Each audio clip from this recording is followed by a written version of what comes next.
Traveler and Paimon. What a fantastic night.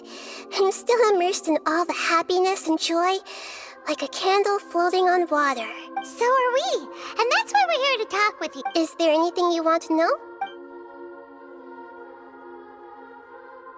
After recent events, the Akasha can no longer function as it used to. I've given it some thought, and have decided to shut it down permanently. But this is definitely not a bad thing.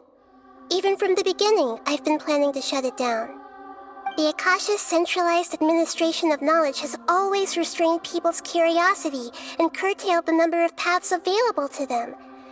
I don't think this is good for Sumeru. Although people may initially feel a little uncomfortable with the loss of the Akasha, they will soon understand that this life is more suitable for them. And as for the future of Sumeru, I'm preparing to regain control of the academia. The former sages have received their punishment, but the new sages have yet to be selected. I will oversee the process personally. I hope that the new 6th grade sages will be more focused on academics.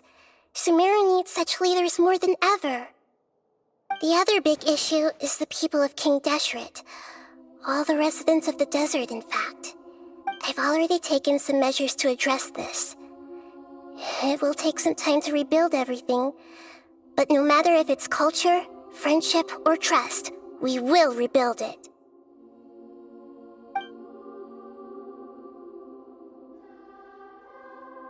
You mean, what happened after the doctor put you to sleep? Not exactly. The top-ranked Fatui Harbingers, up to number 3, possess power comparable to that of gods. I was no match for him in that kind of situation. However, in spite of the bad situation, I still managed to make a fair deal with the doctor. I'm sure you remember the entity that changed your fate, the Heavenly Principles. In fact, the Heavenly Principles has been quiet since the Khaenri'ah disaster 500 years ago. I used this point as leverage against the doctor. I told him that the Heavenly Principles may be awakened if I destroy the Gnosis. Although it was just a bluff, he still fell for it. I assumed that the Heavenly Principles wouldn't just stand by and let such extensive damage to its laws take place.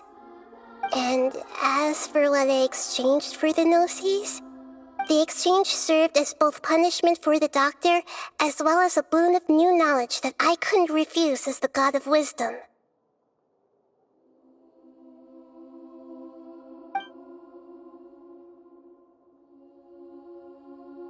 He's still in a coma. I've hidden him like how one would hide a feather. I know you have many misgivings about him, but as someone who had become a god, he has retained a number of very useful features. Don't worry, I'll keep an eye on him and make sure he doesn't do any evil.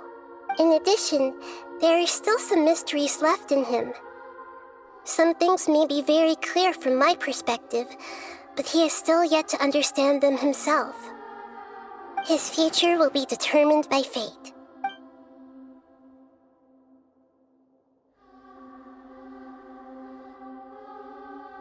Is that where you're headed next? Fontaine, the nation of justice? As far as I know, that nation operates in a judicial system. Does their Archon personally judge people? No, there's a Chief Justice in Fontaine. Generally speaking, the Hydra Archon, Focalors, won't preside over individual trials. However, even then, Focalors will still make herself present at just about every trial. It seems that she just likes to immerse herself in that sort of atmosphere. As Archon, she still reserves the right to influence the final verdict. Anyway, let's just say she's got, a very unique personality.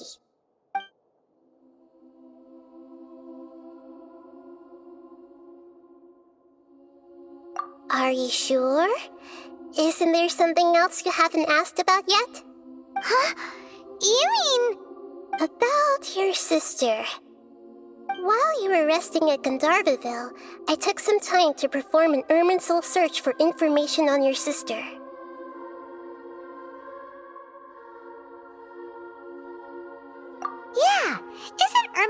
repository for all the information and memories of Teyvat, so there shouldn't be anything on him or his sister. This is true in your case. Irminsul indeed does not have any information on you. However, there must be something different about your sister, because as it turns out, the world has recorded information on her after all. What? There is only one possible explanation. She belongs to this world.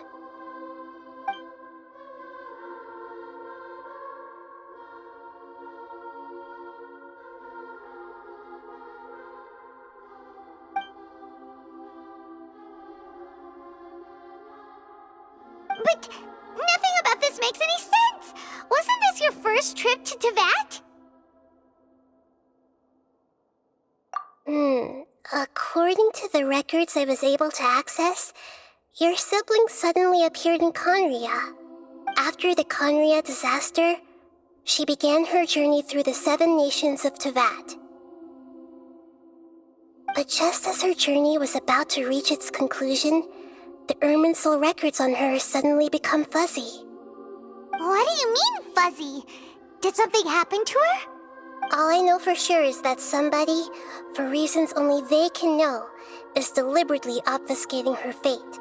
And whoever it is, if they can do that, who knows what else they're capable of.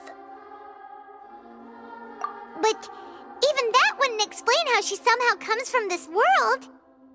Something else I noticed was that according to these records, the Fatui have not classified your sibling as one of the Descenders. What's a Descender? Paimon's never heard of it. Look, I'm sure you must be curious about the information I received from the Fatui in return for my Gnosis, right? A very important part of the intel was about this world's Descenders. External beings, ones that don't belong to this world. Traveler, you are Teyvat's 4th Descender. Huh? So the Fatui count 3 other Descenders before the Traveler, and his sister isn't even one of them?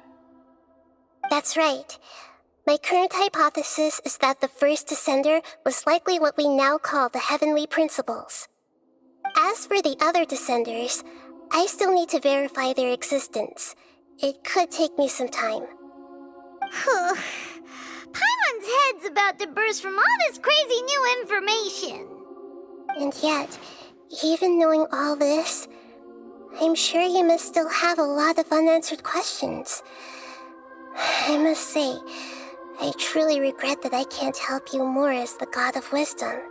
There are many questions in my heart as well. I will need some time to go through each one of them. And soon, you'll also begin your journey anew and depart from Sumeru.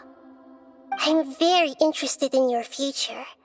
It's a journey that can't be observed or recorded by this world. If fate is the ultimate knowledge, then your future will be the ultimate fate.